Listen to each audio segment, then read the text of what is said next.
esté con todos ustedes. Mis hermanos y hermanas, bienvenidas a esta celebración. Miren, no hay lugar mejor que este hoy, no hay momento mejor que este. Estamos celebrando la grandeza del Señor, lo que ha hecho en nuestra vida. Entonces, no hay mejor lugar que este. Amén. Amén. Mis hermanos y hermanas, bienvenidos. Hoy vamos a escuchar muchos llamados a lo largo de la lectura. Muchos llamados. El Señor llama a mucha gente en cualquier condición de su vida. En la primera lectura vamos a escuchar el llamado de Isaías. Isaías tiene una visión del Señor y en ella el Señor le pide que vaya y profetice a su pueblo. Y nosotros, como siempre, buscamos excusas. Isaías también lo buscó. Señor, yo soy un pecador. Entonces vino un angelito volando, le puso una brasa encendida en la boca y en el corazón y lo purificó. Y el Señor le dijo: ya está limpio. ¿Quién va a ir a predicar mi nombre? Isaías dijo: Señor, yo voy a ir. Linda la historia. Y yo creo que el Señor nos está llamando a todos y cada uno de nosotros. Ahí que vamos a decir: ¿vamos o no vamos? Por esos momentos, cuando no hemos ido, cuando no hemos escuchado la palabra del Señor y no hemos sido obedientes a su llamado, le pedimos perdón, le pedimos que nos salve, que nos dé su bendición.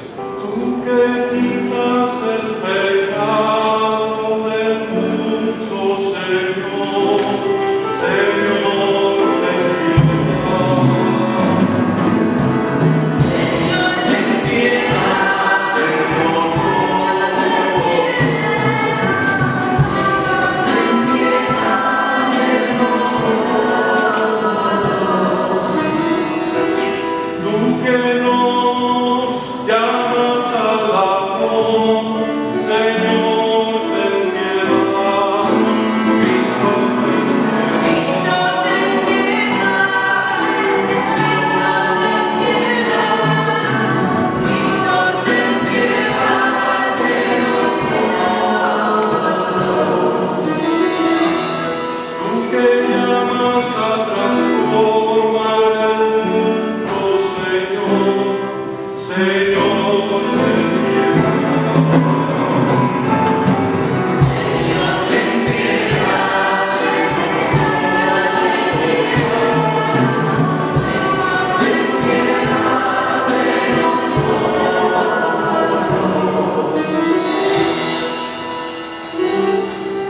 Dios Todopoderoso y Eterno, tiene misericordia de nosotros, perdona nuestros pecados y nos lleva a la vida eterna. Señor, que tu amor incansable cuide y proteja siempre a estos hijos tuyos, que han puesto en tu gracia toda su esperanza, por Cristo nuestro Señor.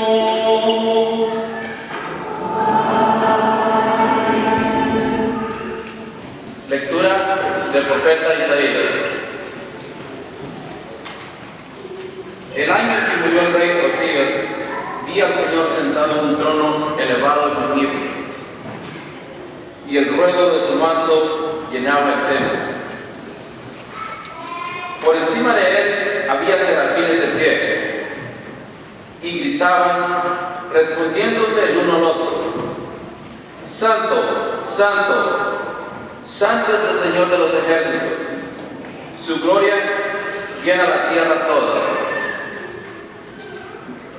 Los postes de piedra de la entrada temblaban a la voz del que gritaba, y la casa se llenaba de humo. Yo exclamé: ¡ay de mí! Estoy perdido, porque soy un hombre de labios impuros, y mis ojos han visto al Rey, Señor de los ejércitos. Entonces voló hacia mí uno de los serafines. Tenía un carbón encendido que había tomado del altar con unas tenazas. Tocó con él mi boca y dijo: mira, esto ha tocado tus labios. Tu falta ha sido perdonada y tu pecado borrado. Y oí la voz del Señor que decía: ¿a quién enviaré? ¿y quién irá por nosotros? Y respondí, aquí me tienes, mándame a mí. Palabra de Dios.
Les recuerdo la buena nueva que les prediqué, que ustedes recibieron y y en la que perseveran firmes. Por ese evangelio ustedes se salvan, por tal que lo guarden, tal como yo lo prediqué. De otro modo, habrían creído en vano. En primer lugar, yo les he transmitido la enseñanza que yo mismo recibí, a saber que Cristo murió por nuestros pecados, tal como lo dicen las Escrituras, que fue sepultado, que resucitó al tercer día, como lo dicen también las Escrituras, que apareció a Pedro y después a los 12. Más tarde se hizo presente a más de 500 hermanos reunidos. La mayoría de ellos todavía viven, y algunos ya entraron en el descanso. Enseguida se hizo presente Santiago, y luego a todos los apóstoles. Y después de todo, se me presentó también a mí, el que de ellos nació como un aborto. Pues yo soy el último de los apóstoles, y ni siquiera merezco ser llamado apóstol, porque perseguí a la iglesia de Dios. Sin embargo, por la gracia de Dios, soy lo que soy, y su bondad para conmigo no fue inútil. Lejos de eso, trabajé más que todos ellos, pero no yo, sino que la gracia de Dios conmigo. Con todo, tanto yo como ellos predicamos así, y así ustedes han creído. Palabra de Dios.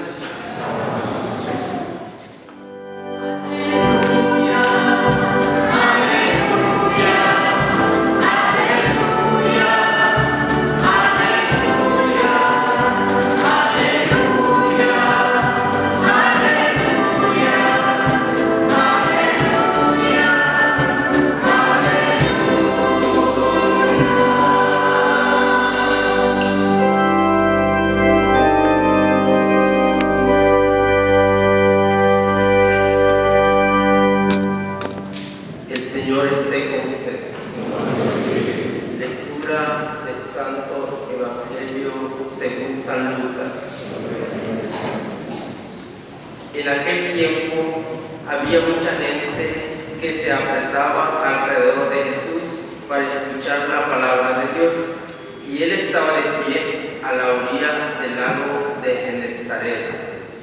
Vio dos barcas amarradas al borde del lago. Los pescadores habían bajado y lavaban las redes. Subió a una de las barcas, que era la de Simón, y pidió a este que se apartara un poco de la orilla. Luego se sentó en la barca y empezó a enseñar a la multitud. Cuando terminó de hablar, dijo a Simón: lleva la barca a la parte más honda y echa las redes para pescar. Simón le respondió: Maestro, hemos trabajado toda la noche sin pescar nada, pero porque tú lo mandas, echaré las redes. Y al hacerlo, pescaron tantos peces que las redes estaban por romperse. Pidieron por señas a sus compañeros que estaban en la otra barca que vinieran a ayudarles. Llegaron pues y llenaron tanto las dos barcas que por poco se hundían. Al ver esto, Simón Pedro se arrodilló ante Jesús diciendo: Señor, apártate de mí porque soy un pecador. Pues tanto él como sus ayudantes estaban muy asustados por la pesca que acababan de hacer. Lo mismo les pasaba a Santiago y a Juan, hijos de Zebedeo, compañeros de Simón. Pero Jesús dijo a Simón: no temas, de hoy en adelante serás pescador de hombres. Entonces llevaron sus barcas a tierra, lo dejaron todo y siguieron a Jesús. Palabra del Señor. Que el Señor siempre, siempre me le dé la paz. No como algo, sino como solo Él la sabe. Que el Señor siempre, siempre me le dé su paz. Mis hermanos y hermanas, ya escuchamos la lectura, la primera lectura, la llamada de Isaías. Y como les decía, hay muchas llamadas hoy, ¿verdad? No se dieron cuenta, pero a lo largo de todas las lecturas hay llamadas. En el Evangelio de hoy escuchamos la llamada de Pedro, Andrés, Felipe y Santiago. Parece que ellos nacieron para ser discípulos de Cristo. Un día Cristo los llamó y entonces cuando ellos fueron testigos de aquella pesca milagrosa, entonces Pedro se arrojó a sus pies y le dijo: Señor, apártate de mí, que yo soy un pecador. Y el Señor le dijo: no temas, desde hoy serás pescador de hombres. Porque yo creo que el Señor entiende nuestra humanidad, entiende nuestros defectos y entiende nuestras limitaciones, y poco a poco nos va santificando en el proceso. Lo único que hay que decir es: está bien, Señor, yo voy a hacer tu voluntad, como decía el Salmo. Aquí estoy para hacer tu voluntad. Y el resto el Señor lo va haciendo poco a poco. No sé si se dieron cuenta, pero en la segunda lectura Pablo da testimonio de la llamada que Cristo también le hizo a él. Cristo también llamó a Pablo a ser apóstol. Y a pesar de ser él un aborto, como él mismo dice, porque persiguió la iglesia del Señor, la gracia del Señor le quitó las escarchas de los ojos y Pablo fue capaz de ver con claridad. Y entonces Pablo obedeció el llamado del Señor y se convirtió en uno de los más grandes misioneros de la historia de toda la iglesia. Sí, porque solo la gracia de Dios basta. Cuando tenemos la gracia de Dios, todo se nos da por añadidura. Y yo no puedo hablar por ustedes, solamente puedo hablar por mí mismo. Un día yo también escuché la llamada del Señor y me enamoré de Él porque Él me sedujo y yo me dejé seducir. Y entonces seguía San Francisco de Asís en su misión de vivir el Evangelio de Cristo de manera simple y con alegría. Y es por eso que hoy vivo y trabajo con mis hermanos los frailes y estoy dispuesto a ir a donde quiera que mi amado me llame. ¿A qué me llamó? Pues yo creo que fue a acariciar el alma de todo aquel que se me cruza en mi camino. Pero yo creo que ya ustedes conocen mi historia, y entonces yo no los voy a aburrir, a ustedes con esta misma historia.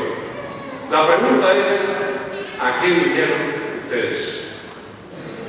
Yo sé, mis hermanos y hermanas, ustedes han sido llamados, algunos a ser papás y mamás, casados o solteros, carpinteros, maestros, músicos, ¿verdad? Ahí está el coro.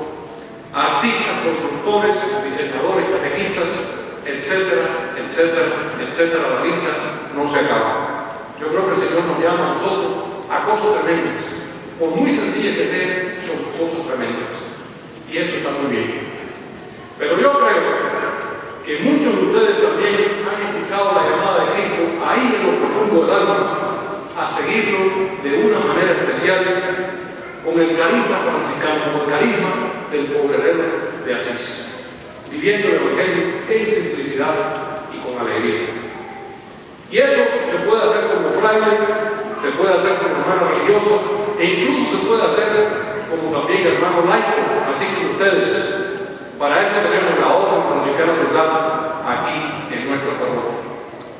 Por eso que yo quiero hoy invitar al hermanito Lalo, que ustedes ya lo conocen, ahí está, a que nos cuente un poco de cuándo fue que Dios lo llamó, cómo lo llamó y cómo lo introdujo en su vocación franciscana. Yo sé que muchos de ustedes van a encontrar inspiración en sus palabras. Pero antes de llamarlo, les voy a pedir esto. Por favor, si hoy ustedes escuchan el llamado del Señor, no endurezcan el corazón. Todos necesitamos desesperadamente que ustedes escuchen la voz del Espíritu y que descubran para qué han nacido y que sean obedientes a ese llamado. Ahora ya me callo, que lo estoy oyendo, y voy a llamar al hermanito Lalo, que se para ahí enfrente de ustedes y nos cuente un poco sobre su educación. Lalo, te tocó mi. Lalo. Ustedes saben que soy costarricense, nacido allá y crecido allá, y llegué a este país hace 5 años más o menos. Quiero iniciar diciendo de que Dios escribe el recto en renglones torcidos. Y Dios está escribiendo a un recto en un renglón torcido que soy yo. Mi niñez crecí en una familia muy cristiana, católica. Mi papá era ministro de la comunión, mi mamá fue religiosa, pero antes de hacer sus votos solemnes se retiró del convento y en ese tiempo de cuando estaba afuera fue cuando conoció a mi papá. Mi papá siempre quiso ser sacerdote y mi abuelo nunca lo dejó, entonces siempre fue como frustrado de que no pudo completamente su vocación. Y ahí me crié yo en ese hogar con 2 hermanas y un hermano más en esa familia. Ahí crecí en una ciudad del campo, zona ganadera, influenciado desde muy pequeño por la devoción y la forma de vivir su catolicismo y cristianismo. Mi madre y mis abuelos, siempre me iba con abuelo y abuela para la finca y a estar entre los animales, y eso me encantaba, estar entre las vacas, los chanchos, las gallinas y caballos y todas esas cosas. Así viví yo prácticamente toda mi niñez. Inclusive ya cuando llegó la adolescencia fue cuando empezaba ya a tomar cursos en la parroquia, inclusive era catequista y andaba metido también entre las faldas de mi mamá, porque mi mamá pertenecía a la Legión de María, y entonces ahí iba yo chiquitillo, yo me acuerdo. Después pertenecí al coro parroquial de niños y después al coro de la parroquia, y después ya de 17 años, 16 más o menos de catequista. Cumplí 18, terminé la high school y hice un programa de estudiante en Canadá. Fui a Canadá por unos 9 meses en un intercambio. Y después de que regresé de allá, Lalo llegó diferente a Costa Rica. Y entonces llegué ya a vivir no a casa de mis padres, sino a mi propio apartamento. Me acuerdo que mi mamá me dijo, bueno, ok, si quiere ir a vivir solo, vaya a vivirse solo, pero aquí usted no viene ni a lavar ni a cocinar. Si usted dijo que se vaya a vivir solo, es solo. Aquí no me traigan botellas de ropa. Y entonces, mi mamá siempre ha sido así muy estricta, y en eso creo que en eso soy yo muy parecido. Y entonces, obviamente, me dije que sí, y yo empecé mi vida para un latino diferente, ya con la influencia de haber estado en Canadá y toda la cosa. Cuando yo regresé, vine un poco diferente. Pero eso antes de todo, cuando yo era pequeño, cerca de mi casa había un colegio de monjitas franciscanas. Y entonces mi mamá ayudaba mucho con ellas, porque en ese momento había en Costa Rica todos los campos de refugiados, de hermanos y hermanas de Nicaragua que habían huido de la guerra. Y mi mamá estaba envuelta en todo eso en la parroquia, llevando ya la comida, juguetes a los niños y todo eso. Y ahí iba yo, tenía mis 9, 10 años, ahí estaba yo, entre las faldas de mi mamá y de las monjas. Entonces de ahí fui chupando, por decirlo así, franciscanismo. De ahí conocí yo quién era el santo San Francisco de Asís y toda la cuestión de la espiritualidad franciscana. Bueno, llegó a los 19 años más o menos, que fue cuando yo regresé después de mi año más o menos en Canadá. Y para Edgardo, como dice Ricky Martin, viva la vida loca. Era fiesta, era la universidad, era cuestión de simplemente popularidad, estudios, ya ustedes se imaginan todo lo que había que haber. La iglesia quedó completamente a un lado, ya no estaba envuelto en ellos, simplemente eran las amistades, empezar mi enfoque era, estaba estudiando administración de empresas, y era hacer dinero, tener una buena empresa, ganar y vivir la vida, y hacer todos mis proyectos ya en cuestión de la sociedad y de mi fama y poder y todas esas cosas. Así fue creciendo, pasaron los años, saqué mi carrera y empecé a trabajar en un banco. Crecí rápidamente, en 3 años llegué a ser gerente de las áreas del banco, uno de los bancos privados de mi ciudad, y obviamente estaba haciendo mucho dinero, era una persona soltera, y entonces realmente amigos, cuando usted tiene dinero y tiene su casa y tiene su carro, los amigos sobran, y de eso a mi por haber estaba yo. En uno de mis viajes que fui a México, ya como turista, fui simplemente con unos amigos, y en el tour que a uno le hacen, me llevaron a la ciudad de Querétaro, un convento, el convento de Querétaro de la Santa Cruz. Y ahí fue mi encuentro real con frailes franciscanos. Ahí fue cuando me acuerdo que entramos en el tour estaba, y de un salón salieron, iban como 20 frailes que salían de un lugar y se metieron así por los años. Yo nada más lo vi si acaso por un minuto donde cruzaron y los vi. Anteriormente, como los había visto yo, chiquitillos, dice mi mamá ya cuando yo estuve en formación en el seminario, que cuando yo estaba pequeñito, de mis 6 años más o menos, yo jugaba de hacer de padre. Yo no me acuerdo de eso. Dice que yo agarraba una cruz, hacía procesiones con mis amigos en el barrio y que jugaba de hacer misa con mis amigos del barrio. Yo de eso apenas tengo como una idea, yo casi no me acuerdo. Y también un día ella me preguntó qué quería ser yo cuando fuera grande, que yo le decía yo quiero ser padre. Pero que yo le decía yo no quiero ser como los padres de la iglesia, que eran diocesanos, que no son franciscanos. Entonces me dice, ¿pero de cuáles entonces? Y en ese momento estaban pasando la película de Marcelino Pan Divino. Y yo señalé y dije, como ellos, que era un fraile llamando una campana y con toda la emoción. Yo decía, como ellos, yo quiero ser.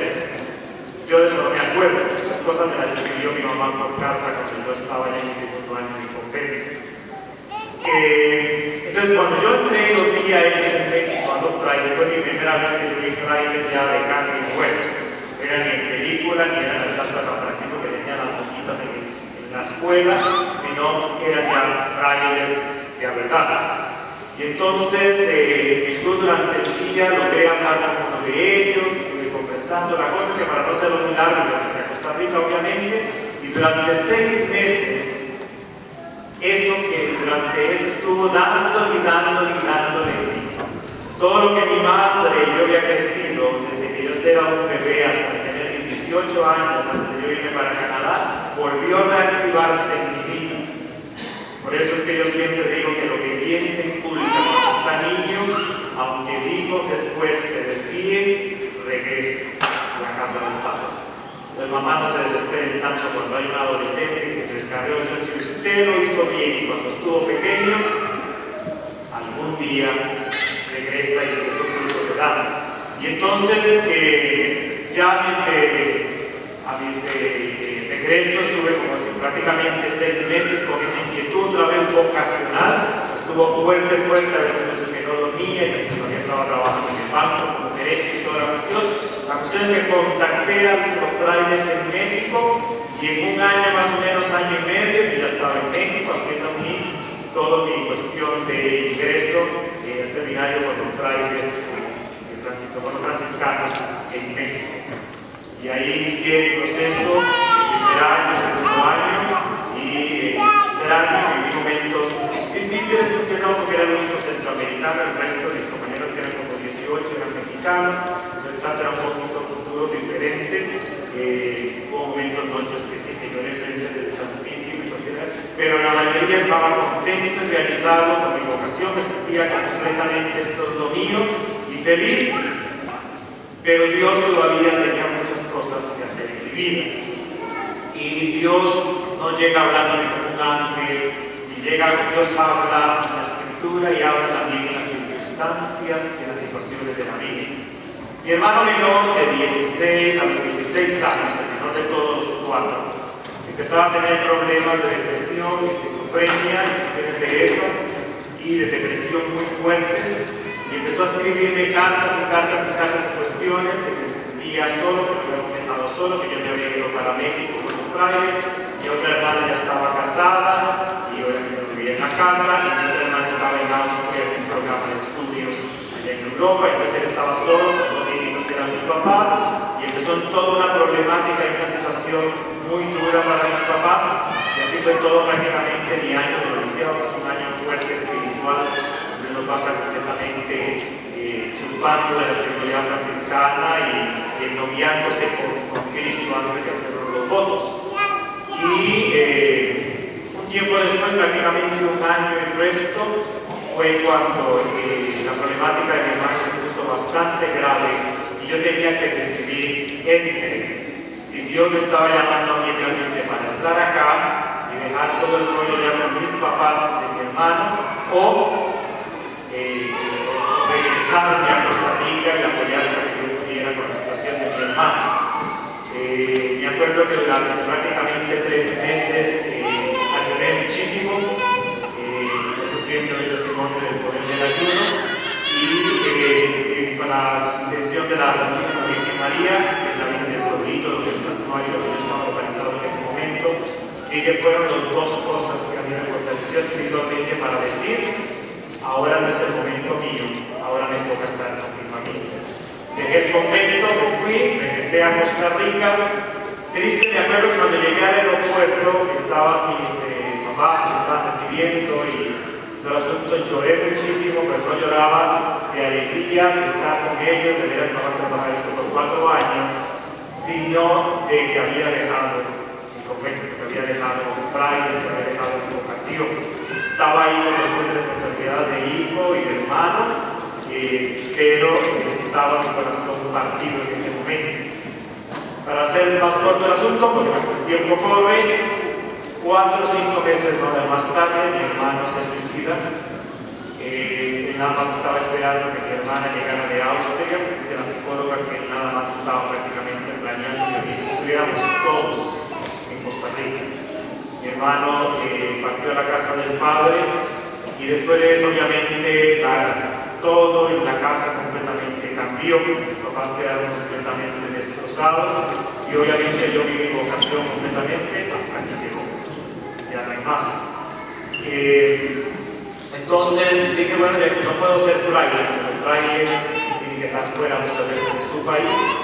Si entraba ya con los frailes de Centroamérica, como iba a ser Costa Rica, entonces igual iba a estar fuera de Costa Rica. Y dije, te voy a traer con los diocesanos, los que se estudian en el seminario, que están bajo la tutela del obispo. Y entonces entré al seminario diocesano y ahí estuve haciendo toda mi filosofía, hice 3 años de teología. Y en el año exacto para ser casi ordenado diácono, lo dije, no puedo llegar a ordenarme estando todavía en mi corazón que yo quiero ser fraile. Diocesano me mandan a una parroquia, a veces me mandan solo y yo no puedo vivir solo. No estar solo de un padrecito de una parroquia nada más no es mi vocación, no es mi llamado con lo que yo siento. Mi llamado estaba sentido de vivir en comunidad, vivir con otros hermanos que igual abrazaran la espiritualidad franciscana. Entonces decidí salirme del seminario, no ordenarme, y durante un proceso de 6 a 7 años más o menos estuve dando clases en colegio, escuelas y college, de psicología, filosofía, educación religiosa y discerniendo qué era lo que Dios me estaba llamando. Si Dios realmente me llamaba al sacerdocio nada más, o me estaba llamando también a algo que era la vida religiosa. Pero todavía no tomaba ninguna decisión ni nada porque todavía mis papás destrozados y eso me miraba completamente. Yo no me iba a ir y iba a dejar a mis papás solos. Entonces, una noche de Navidad, en diciembre del 2009, después de prácticamente 7 años, que yo volví a ver a mi mamá sonreír otra vez en la Navidad, fue cuando yo dije, está lista, ya no puedo ir yo. Entonces en enero siguiente, febrero, fue cuando empecé otra vez a hacer trámites con los frailes y entonces sin decirle nada a mis papás y empecé a entrar en conversaciones con los frailes de Centroamérica y me dijeron que usted está muy bien, ya tenía 30 y algo de años. En el proceso en Latinoamérica es que si usted es mayor de 26, 27 años ya no presenta en el seminario, seguro que estaba permitido los tiempos. Pero ese es el proceso, los muchachos del seminario tienen 18, 19, entonces ellos no saben cómo hacer con una vocación que no es la suya, que ya tiene teología, tiene filosofía, tiene experiencia de vida religiosa y no sabemos qué hacer contigo. Entonces te recomendamos busquen de los frailes en Estados Unidos que hay en lugar de ser viejo hacer poco. Y entonces de verdad llegué y empecé a hacer todos los contactos y todo. Y las cosas que Dios va dando en esta vida, cuando hice el primer contacto, la persona, el fraile que me encontré en una provincia de los frailes que están ubicados en Albuquerque, en México, y el que está de director vocacional en ese momento era Gonzalo Moreno, que fue compañero mío de fraile cuando yo estuve en México. Y entonces cuando yo lo contacté, él no fue uno de mis mejores hermanos que yo tuve en ese año, prácticamente fue uno de los que me hizo más guerra durante ese año. Y entonces le escribo yo a él a Gonzalo y todo el asunto y él me responde y como a los 2 meses él me visita en Costa Rica y toda la cosa, otro Gonzalo completamente distinto del que yo conocí cuando éramos compañeros de seminario, que él estaba ordenado en el asunto. La cuestión cuestión es que un año el resto yo decido y entro con los frailes otra vez aquí en Estados Unidos. Ahora seguía el paso de decirle a mis papás, cuando le dije a mi mamá, obviamente triste, nostálgica, pero me dijo: yo siempre he sabido que Dios te ha llamado a ti para eso y Él es mi apoyo incondicional. Cuando llegué con mi papá, ahí estuvo el asunto. Cuando le dije a papi, se enojó tanto como nunca he visto a mi papá enojado. Me gritó y me sacó todos mis pecados del mundo, Dios y por haber, que cómo era yo que me iba a hacer cura, si yo era esto, me sacó toda la lista negra de mi vida y estaba sumamente enojado que para ser cura podía ser cura ahí, que porque tenía que irme. En ese momento, yo me acuerdo que en ese momento yo le dije a mi mamá: hasta luego, me voy, pero yo quería aparte. Y entonces, cuando papá está tranquilo, me avisa y yo vuelvo a venir. Duró más o menos unos 3 semanas o algo así, porque yo no me quedaba, yo sabía que si me quedaba iban a terminar en golpes, porque la discusión fue una discusión muy fuerte y grande que tuve con mi papá. Pero después Dios arma las cosas. Y obviamente mi papá, cuando yo le dije eso, fue otro parte de agua, dice: mi único hijo, el otro murió, y el que tengo se me va a ir a mí. Porque cuando usted abraza la vida religiosa, usted abraza una nueva familia. Y la nueva familia es la congregación, ya no es su familia biológica. Y entonces, en primer lugar, es su familia de los frailes. Y entonces, obviamente, y irse a Estados Unidos y todo el asunto, ir a visitar. Y entonces mi papá dijo: eso se está muriendo otro. Y obviamente fue donde él sacó todo lo que quizás por muchos años no había sacado de la muerte de mi hermano. Y obviamente, después de meditación, hoy en día mi papá me soporta, me apoya completamente el 100% en mi vocación. Fue ese momento de la sorpresa, de la noticia, no se lo esperaba jamás nunca. Y Dios primero va a estar aquí para mi conversación sobre en agosto y la ordenación temporal en agosto, pero ustedes lo van a conocer. Pero me refiero que esa es un poquito mi historia. Yo venía a Estados Unidos, muchas de las preguntas, y cuando me decía mi papá también, y mucha gente también era de la parroquia, me decía que va a ir allá a Estados Unidos, se empiezan un montón de libros, de allá, que también nos tocan a nosotros, y un montón de cuestiones. Yo desconocía la realidad latina en Estados Unidos. Cuando llego a Estados Unidos y me toco con la realidad completamente de la comunidad latina en Estados Unidos, fue como, y poco a poco durante todos estos 5 años, yo me he ido todavía dando a entender por qué yo, sin tener familia absolutamente en este país, estoy acá, simplemente porque quise, quiero y todavía sigo diciéndole sí a Dios. Me hace falta mi familia, me hace falta mi país, no existe igual que ustedes. Y eso me identifico completamente 100%. Durante 3 años no fui a visitar a mi familia, fui una vez pasada y vuelvo a ir una vez al año si acaso. Y entonces, igual esa identificación, como a veces con los sentimientos de ustedes, cuando un familiar está enfermo, cuando una persona que no quiere en su país, usted se siente con la mano que quisiera estar ahí, pero no puede, quiere estar acá. Y eso el Señor me ha ido trayendo para entender pensar muchas cosas de las que ustedes piden hoy en día. El último consejo sería: sepan escuchar, como decía Eric, porque Dios no va a llegar a hablar con una voz tenebrosa un día en la noche, va a hablar en tu vida, en tu historia, y es Dios donde hace salvación en tu propia historia. Vas a meter las patas, te vas a caer, vas a llegar como el hijo pródigo, sí, lo digo por experiencia propia, pero de ahí te levanta Dios, de ahí sales y Dios hace maravillas. Quedo en sus oraciones, no dejen de orar por mí y por todos los frailes, porque seguimos siendo de carne y hueso. No somos ángeles. Y necesitamos muchísimo de su oración, porque el diablo, si trabaja con ustedes mucho, con nosotros trabaja el trigo. Entonces, en eso siempre las oraciones para todos los sacerdotes que nos pongan en su camino, vida religiosa o de cualquier otra vocación, que Dios me lo bendiga siempre.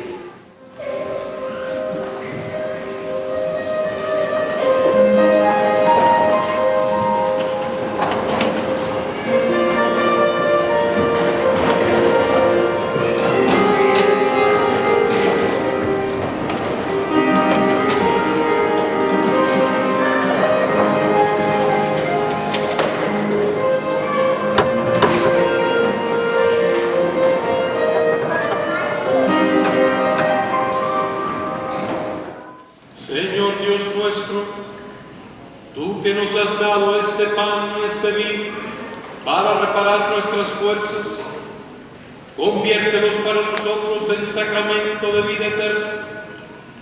Por Cristo nuestro Señor. Amén. El Señor esté con ustedes. Levantemos el corazón.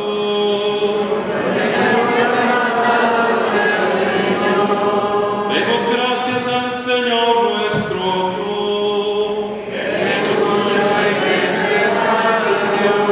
En verdad es justo y necesario, es nuestro deber y salvación darte gracias siempre y en todo lugar, Señor Padre Santo, Dios Todopoderoso y Eterno, porque en ti vivimos, nos movemos y existimos, y todavía peregrinos en este mundo, no solo experimentamos las pruebas cotidianas de tu amor, sino que poseemos ya en prenda la vida futura.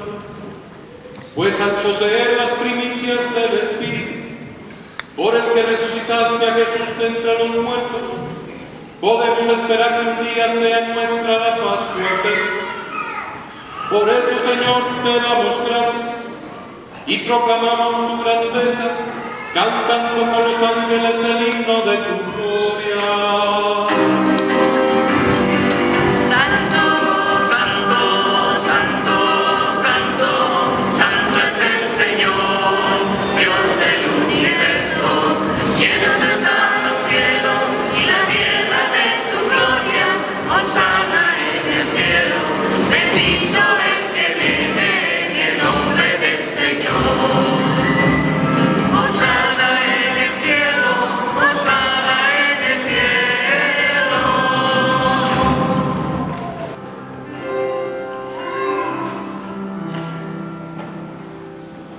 Por Cristo, con él y en él, a ti Dios Padre omnipotente, en la unidad del Espíritu Santo, todo honor y toda gloria, por los siglos de los siglos.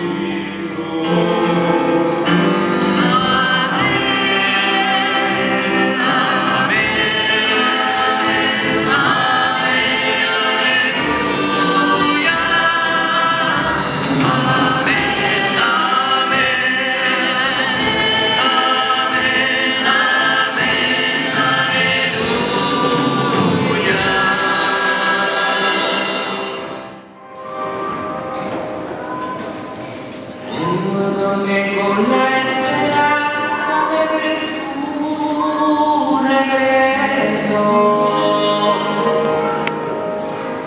Renuévame con la enseñanza que tu amor me da. Renuévame con esa luz que tiene tu espíritu. Y enséñame cuál es la marcha de llegar a ti. Perdóname si te he ofendido, perdón si es que a veces te olvido, perdona si solo te busco en aquel momento que te necesito. Renuévame. El Señor esté con ustedes. Y la bendición de Dios Todopoderoso, Padre, Hijo y Espíritu Santo, descienda sobre ustedes y permanezca para siempre. Se ha terminado, debemos ir en paz. Renuévame, y ya nada me faltará. Renuévame, y te suplico que escribas mi nombre en la lista de tus hijos.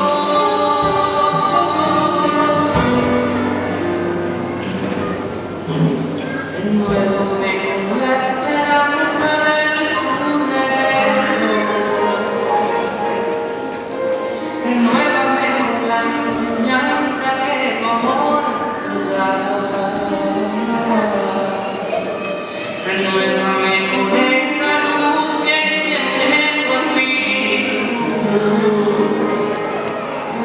y enséñame